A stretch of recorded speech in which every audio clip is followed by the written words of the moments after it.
मी चॅनलवरती कोणत्याही प्रकारच्या टिप्स किंवा माझा कोणताही प्रीमियम ग्रुप नाही आहे. माझे सर्व व्हिडिओ जे असतात ते एज्युकेशनल पर्पजसाठी असतात. जय हिंद मित्रांनो, मी दीपक पुन्हा एका नवीन व्हिडिओमध्ये तुमचं सर्वांचं खूप स्वागत आहे. तर मित्रांनो, आज निफ्टीचा फायनल क्लोज झाला 26,216 वरती.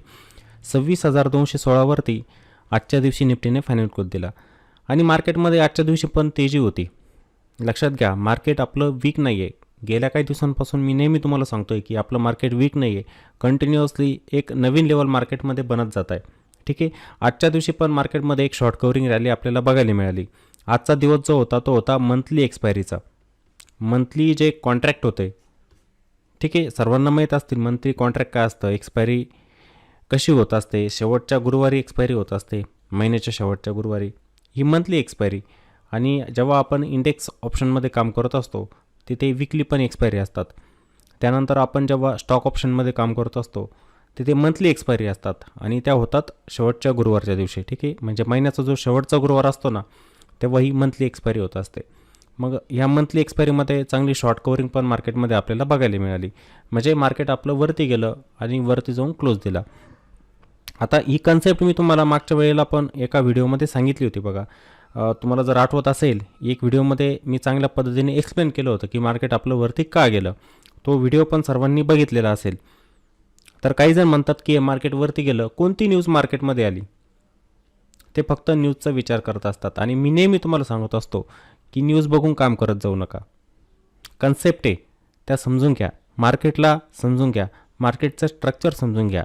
असं नाही की मार्केटमध्ये न्यूज आली म्हणजेच मार्केट वरती जाणार, असं नसतं मित्रांनो. ठीक आहे, ही मार्केटमध्ये आजच्या दिवशी होती शॉर्ट कव्हरिंग रॅली होती.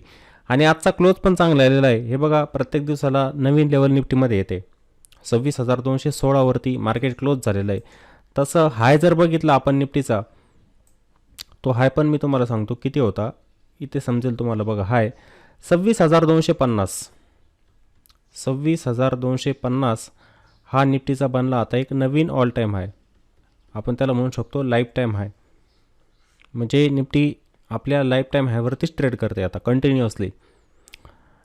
इथे जो वेळ घालवला मार्केटने 24,400 वरती, तेव्हापासून जर बघितलं, म्हणजे इथून जेव्हा मार्केटने ब्रेकआउट दिला होता त्यानंतर जर बघितलं तर मार्केट आपलं कंटिन्युअसली वरती जातं. इथं पण 4-5 दिवस कॉन्सोलिडेट झालं, वरती गेलं. इथे पण बघा 2-3 दिवस मार्केट आपली इथं थांबताना दिसलं 26,000च्या आसपास. आणि नंतर पुन्हा आजच्या दिवशी ब्रेकआउट. एक छान बाईंग आजच्या दिवशी मार्केटमध्ये इथे झालेली होती. मार्केट आपलं वरतीच जात आहे. आता काही जणांचं म्हणणं आहे ना की इंडेक्स तर वरती जात आहे पण स्टॉक जात नाही वरती. बरोबर. हे बघा, इंडेक्सला ड्राईव्ह करणारं कोण असतं, वरती घेऊन जाणारं स्टॉक असतात. इंडेक्स म्हणजे काय असतो, एक बास्केट असते स्टॉकची. जसं आपण आपल्या पोर्टफोलिओमध्ये स्टॉक ठेवतो, तो आपला काय झाला पोर्टफोलिओ. जसं मी माझ्या पोर्टफोलिओमध्ये 10 स्टॉक ठेवले, त्याला मी काय म्हणतो पोर्टफोलिओ. त्याला मी काय म्हणणार पोर्टफोलिओ. म्हणजे 10 स्टॉकचं माझ्याकडे काय झालं कलेक्शन. तसंच निफ्टी 50 आपलं हा 50 स्टॉकचं कलेक्शन आहे. हे 50 स्टॉकचं कलेक्शन आहे. म्हणजे काय झालं, तो एक प्रकारचा पोर्टफोलिओच झाला. मग माझा हा पोर्टफोलिओ प्लसमध्ये केव्हा येणार आणि मायनसमध्ये केव्हा जाणार, जेव्हा हे स्टॉक वरती जातील तेव्हा माझा पोर्टफोलिओ प्लसमध्ये येणार आहे. हे स्टॉक 10 खाली गेले तर माझा पोर्टफोलिओ निगेटिव्ह होणार आहे. तशाच पद्धतीने या स्टॉकनुसारच इंडेक्स चालतात. हे स्टॉक वरती गेले तर आपला इंडेक्स प्लसमध्ये दिसेल, स्टॉक जर खाली आले तर आपला इंडेक्स मायनसमध्ये होत असतो. रिलायन्ससारखा स्टॉक आहे, त्याचं वेटेज जास्त. त्यानंतर बँकिंगमधले काही stock, HDFC bank, ICICI bank, axis bank, SBI, Infosys I टीमध्ये, या सर्वांचं वेटेज जास्त आहे.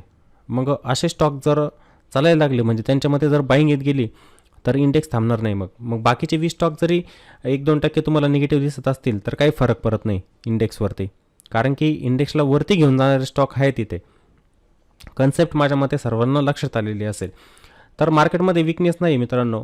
मार्केट इथून अजून पण वरती जाऊ शकतं. पण मी तुम्हाला सांगितलं ना की हे बघा, ही जी रॅली मार्केटने दिलेली इथं जो सपोर्ट घेतला होता मार्केटने 24,850च्या आसपास, त्यानंतर मार्केट आपलं कंटिन्युअसली वरती जात आहे. तर मार्केटमध्ये पाहिजे एक रिट्रेसमेंट. हे मार्केट जायला नको वरती, जायला कितीही जाऊ शकतं पण प्राईसच्या स्ट्रक्चरनुसार हे असं कंटिन्युअसली जायला नको आहे. थोडंसं कन्सोलिडेशन पाहिजे मार्केटमध्ये किंवा रिट्रेसमेंट पाहिजे. कारण की खूप वेळेला मी मार्केटमध्ये असं बघितलेलं आहे की जर अशी शार्प रॅली मार्केटमध्ये येत असेल, असंच मार्केटवरती जात असेल तर मग मोठी कॅन्डल बनून जाते इथे अशी निगेटिव्ह. होत असतं, होईलच का नाही. मार्केट आहे शेवटी, त्याच्यामध्ये काहीही होऊ शकतं. सुप्रीम आहे मार्केट, लक्षात आलं ना. कॉन्सोलिडेशन मी म्हणतोय ना 4-5 दिवसांचं, ते 2 दिवसांचंच होऊ शकतं. मार्केट जाणार वरतीच. जसं इथे दिसतंय तुम्हाला, एक प्रकार हे कॉन्सोलिडेशन आहे. हे दिसतंय ना तुम्हाला, जो इंडेक्स इथे थांबलेला होता, फक्त 2-3 दिवस ह्या रेंजच्या दरम्यान थांबला इंडेक्स, पुन्हा वरती गेला. इथे पण बघा 4-5 दिवस थांबला इंडेक्स आणि इथून पुन्हा वरती गेला. अशा पद्धतीने म्हणजे मार्केटमध्ये मोठी डीप पण येत नाही आपल्या, ठीक आहे. रिट्रेसमेंट पण मार्केटमध्ये मोठं येतच नाही आहे, कारण की मार्केटमध्ये पैसाच इतका लागतोय, पैसा इतका लागतोय की त्यामुळे मार्केट आपलं खाली येत नाही. आणि जेव्हा पण ते खाली येतं ना, त्या डीपमध्ये बाईंग व्हायला लागते, ताबडतोब बाईंग होते. बाईंग झाली की मार्केट आपलं पुन्हा वरती निघून जातं. मग आता मार्केटसाठी रेजिस्टन्स कोणता असेल? रेजिस्टन्स कोणताच नाही आहे वरती. मार्केट आपलं किती वरती जाऊ शकतं. इथून आपण फक्त एक सायकोलॉजिकल रेजिस्टन्स बघत जाणार फक्त. जसं आता येणारा 26,500 एक सायकोलॉजिकल रेजिस्टन्स, नाहीतर लेवलनुसार आपल्याजवळ रेजिस्टन्स नाही आहे. आता सपोर्ट कोणता बनेल? हे जे मार्केट होतं 26,000च्या लेवलला ब्रेक करत नव्हतं, ही लेवल आहे एक सायकोलॉजिकल सपोर्टचं काम करू शकते. इथं 26,000 ही ते सपोर्टचं काम करू शकते. त्यानंतर पुन्हा 25,800 ही एक लेवल इथे सपोर्टचं काम करू शकते. त्यानंतर 25,612 ही लेवल इथे सपोर्टचं काम करू शकते. ही डेली टाईम फ्रेममध्ये इथे निफ्टीसाठी सपोर्ट बनणार. त्यानंतर 25,400 ह्या लेवल निफ्टीसाठी सपोर्टचं काम करणार. रेजिस्टन्स कोणताच नाही आहे. निफ्टी किती पण वरती जाऊ शकते इथून. आपण मागे तर अंदाज बांधला होता की निफ्टी 25,650 किंवा 25,700पर्यंत जायला पाहिजे. ती जाऊन पोहोचली बघा 26,250 वरती. मी तेच तर म्हणत असतो ना की मार्केटमध्ये व्हायला काही पण होऊ शकतं. आपण ट्रेंडला फॉलो करत चालायचं फक्त. मार्केट ज्या दिशेने जात आहे ना, त्या दिशेने आपण जाण्याचा प्रयत्न करायचा. मला परफेक्ट खालून एक ट्रेंड दिसतोय बघा. इथून जर तुम्ही बघितलं, हा मार्केटचा ट्रेंड मला काय दिसतोय? अप ट्रेंड दिसतोय. हे मार्केट अप ट्रेंडमध्येच जातं आहे वरती. मग मी काय म्हणणार की माझं मार्केट बुलिशच आहे, ते अप ट्रेंडला पकडून चाललेलं आहे. जेव्हा त्याच्यामध्ये मला रिव्हर्सल दिसेल काही, मग त्याच्यामध्ये मी बेअरिश साईडला जाणार, तोपर्यंत जाणार नाही. तोपर्यंत माझ्यासाठी मार्केट हे बुलिश असणार. हे असतं मार्केटचं स्ट्रक्चर. आणि कालच्या दिवशी मी एक शॉर्ट व्हिडिओ टाकला होता. हे बघा, मार्केटमध्ये आपण यांना सर्व गोष्टींचं ऑब्झर्वेशन केलं पाहिजे. लक्षात आलं ना. हा एक स्टॉक जातो आहे वरती म्हणून प्रत्येक ठिकाणी त्याच्यातच पडणं गरजेचं नसतं, ठीक आहे ना. कारण की जर तुम्ही इथे टॉपला याच्यामध्ये फसले, तो स्टॉक किती खाली येईल सांगता येईल का? नाही. त्याच्यामध्ये कंटिन्युअसली प्रॉफिट बुकिंग यायला लागली, समजा तो आला डाऊन ट्रेंडमध्ये, तुम्ही यामध्ये अडकू शकतात. मग संधी कुठे असतात? जसं काही सेक्टर असतात त्यांच्यामध्ये आता मोठे करेक्शन झालेले, त्यांच्यामध्ये आता रिव्हर्सल होतं आहे. मग त्या संधी आपण ओळखून तिथे काम करायचं. रिव्हर्सल बघून ते स्टॉक आपण बाय केले पाहिजे. त्यासाठी टेक्निकल लेवल असतात, मार्केटचा ट्रेंड असतो, तो ओळखायचा आणि त्यामध्ये बाईंग करायला लागायचं. आजच्या दिवशी बघा मेटलमध्ये पण छान बाईंग झाली. त्यानंतर PSU बँकिंग जे होतं त्याच्यामध्ये पण थोड्याफार प्रमाणामध्ये आजच्या दिवशी बाईंग झालेली होती.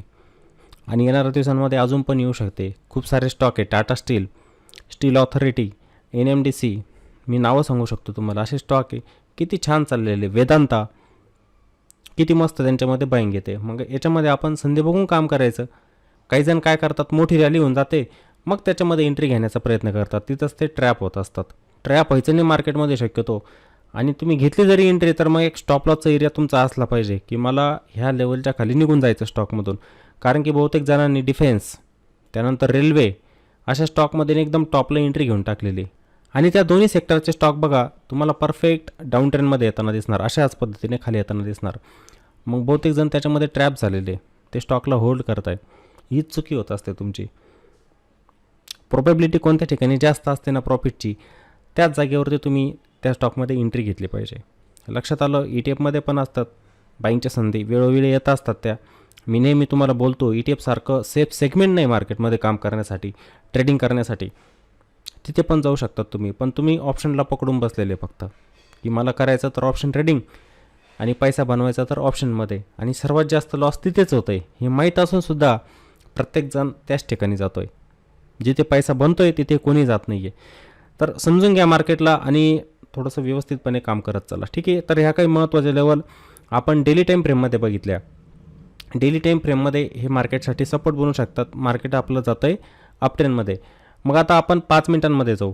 5 मिनिटांमध्ये कोणकोणत्या महत्त्वाच्या लेवल आपल्यासाठी असणार, त्यानंतर इंट्राडेमध्ये आजच्या दिवशी मार्केटचं स्ट्रक्चर कसं होतं, कशा पद्धतीने आज निफ्टीवरती गेली, त्या काही गोष्टी आपण बघूया 5 मिनिटांमध्ये. तर सकाळच्या वेळेला बघा मार्केट इथं ओपन झालेलं होतं, म्हणजे आपण फ्लॅटिशच ओपनिंग म्हणू शकतो. मार्केट एकदम फ्लॅट ओपन झालेलं होतं आणि त्यानंतर बघा मार्केटने आपल्या ह्या ट्रेंडला कंटिन्यू केलं. म्हणजे मागच्या सेशनमध्ये आपण बघितलं होतं बघा की मार्केटने इथून रिव्हर्सल दिला होता ह्या लेवलपासून. इथे दिसतंय तुम्हाला या लेवल, इथे हे जे मार्केट इथं कॉन्सोलिडेशनमध्ये गेलं होतं बघा, इथे दिसेल तुम्हाला या सपोर्टला हे कॉन्सोलिडेशनमध्ये गेलं आणि इथून जो ब्रेकआउट दिला मार्केटने हे कंटिन्युअसली वरती गेलं. पुन्हा इथे एक शॉर्ट कवरिंग रॅली आपल्याला कालच्या दिवशी पण दिसली होती, बरोबर ना. आपण सर्वांनी बघितलेलं असेल, जे जे निफ्टीचे चार्ट बघत असतात त्यांनी बघितलेलं असेल की शॉर्ट कवरिंग रॅली कालच्या दिवशी पण मार्केटमध्ये आलेली होती. आणि त्यानंतर मार्केट आज इथे ओपन झालेलं होतं. ओपन झाल्यानंतर काय झालं, थोड्या वेळ मार्केट गेलेलं होतं कॉन्सोलिडेशनमध्ये. मग सकाळी आपण लाईव्हवरती म्हटलं पण होतं की जर मार्केट इथे कॉन्सोलिडेशनमध्ये जातं आहे याचा अर्थ हे ब्रेकआउट देऊ शकतं, जाऊ शकतं दोन्ही बाजूला, वरती किंवा खाली. पण आपण ट्रेंडला फॉलो करतो आहे. मार्केट कशा पद्धतीने येतं आहे, मागची प्रायजेक्शन काय होती मार्केटमध्ये ती आपण बघितली, त्यानुसार एक अनुमान काढला आपण की मार्केट इथून वरती जायला पाहिजे. मार्केटने छान ब्रेकआउट पण इथे दिला आणि खूप वेळ घालवला. इथे एक लेवल दिसेल तुम्हाला बघा, इथे रेजिस्टन्स घ्यायचं मार्केट आणि इथं सपोर्ट, जो रेजिस्टन्स तो नंतर बनला सपोर्ट. म्हणजे इथे वेळ घालवला पुन्हा मार्केटने, जात होतं वरती पण वेळ घालून पुन्हा इथून ब्रेकआउट दिला, वरती गेलं, एका जागेवरती रेजिस्टन्स घेतला, बरोबर. मग ही लेवल काय बनली, पुन्हा सपोर्ट. जी रेजिस्टन्स होती ती पुन्हा बनली सपोर्ट इथे बघा. मग मार्केटने पुन्हा इथे वेळ घालायला सुरुवात केला. इथे स्पाईक लागायचे मार्केटमध्ये, पण आपण पूर्ण ट्रेंडला बघायचं. असं नाही की एक मोठी कॅन्डल बनली याचा अर्थ मार्केट खालीच येणार. बहुतेक जण तिथेच चुकतात. काही जण तर लाईव्ह मार्केटमध्ये इंट्राडेमध्ये एक मोठी कॅन्डल बनली की पुट बाय करून टाकत असतात. ती मोठी चुकी त्यांची. एका कॅन्डलने कधी ट्रेंड आपल्याला समजत नाही. तुम्ही बघा मागून प्राईस कशी येते, तुम्ही त्यामध्ये ट्रॅप तर नाही होते, या सर्व गोष्टींचं ऑब्झर्वेशन करत चला तुम्ही, समजलं. मग मार्केटने इथे वेळ घालवला, नंतर इथे पण मोठा स्पाईक बघा, पण मार्केट रिव्हर्स झालं ताबडतोब. इथून रिव्हर्स झालं, पुन्हा इथे छोटासा पुलबॅक आणि इथे नंतर ब्रेकआउट. या गोष्टी शिकायच्या असतात तुम्ही लाईव्ह मार्केटमध्ये. आता जे असतं ना आपण हे बोलत तिथे हे सोपं असतं, म्हणजे इथे विश्लेषण करण्यासाठी पण ह्या गोष्टी सोप्या असतात खूप.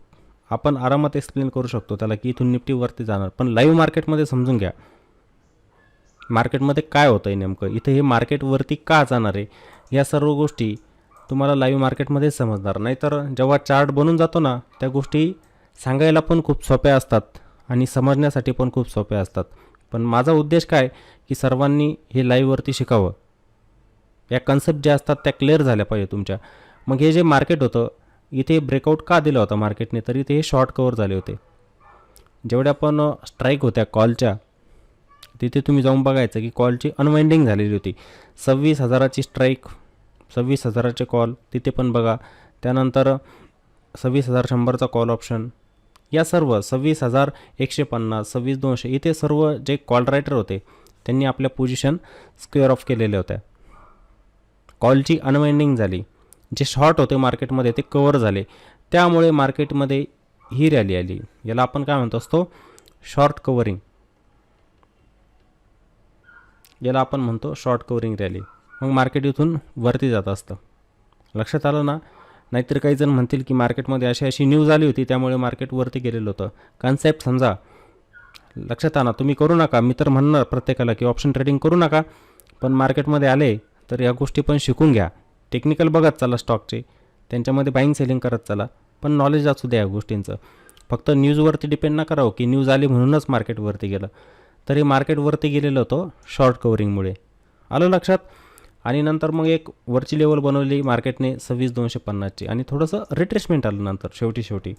मग निफ्टीमध्ये पण लेवल एकदम सुटसुटीत असणार. आता मार्केट जर उद्या फ्लॅट झालं ना, मार्केटसाठी एक मोठी रेंज इथे बनू शकते. कोणती रेंज, जसं मार्केट इथे फ्लॅट झालं किंवा थोडंसं प्लसमध्ये ओपन झालं, पण ते मार्केट ह्या हायला ब्रेक नाही करू शकलं तर काय होईल, म्हणजे फ्लॅट किंवा पॉझिटिव्ह ओपन झालं, वरती गेलं आहे, इथेच त्याने रिजेक्शन घेतलं, तर मग मार्केटसाठी थोडीशी मोठी रेंज इथे बनू शकते. कोणती, सपोर्ट हा बनेल.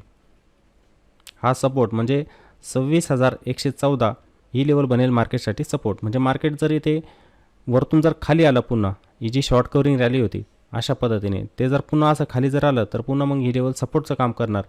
हा एक झोन तुम्हाला पूर्ण दिसतोय, हा एक सपोर्ट झोन बनेल. मग इथे मार्केट बाउन्स घेण्याचे चान्सेस असू शकतात. मग ही मोठी रेंज मार्केटसाठी बनणार ते, म्हणजे आपण पकडूया की 150 पॉईंटची रेंज बनू शकते मार्केटसाठी. मग 150 पॉईंटची रेंज ही मार्केटसाठी बनू शकते. आलं तर काही वेळेला ते असं होऊ शकतं की छोट्याशा रेंजमध्ये ट्रेड करू शकतं. म्हणजे जसं ही लेवल येते, हे बघा इथे बाउन्स घेतला, मी अजून एक लेवल इथे ड्रॉ करतो, ही लेवल असणार ती की मार्केट जर समजा इथे थोडंसं प्लसमध्येच ओपन होतं आहे, सुरुवातीला एका कॅन्डलमध्येच वरती गेलं पण ते आलं, पण तिथे आलं रिजेक्शन, ते आलं खाली पुन्हा, ते इथेच पुन्हा बाउन्स घेऊ शकतं. म्हणजे पुन्हा काय होईल, 70-80 पॉईंटची रेंज मार्केटमध्ये इथे बनणार आणि मार्केट थोडंसं रेंज बाउंड होणार.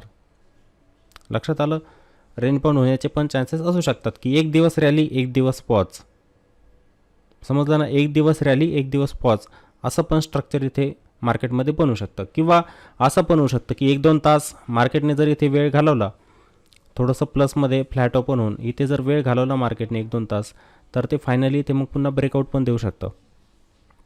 म्हणजे आपल्यासाठी हर्डल कोणता असणार इथे, 26,250चा हा एक रेजिस्टन्स असणार. वेळ घालून इथे ब्रेकआउट दिला तर पुन्हा छान एक अपमूव निफ्टीमध्ये इथे येऊ शकतो, एक अपमूव इथे येणार. मग मोठा हर्डल मी तुम्हाला सांगितलाच, आपल्याजवळ रेजिस्टन्स कोणताच नाही आहे, आपण फक्त एक सायकोलॉजिकल रेजिस्टन्स पकडू इथे.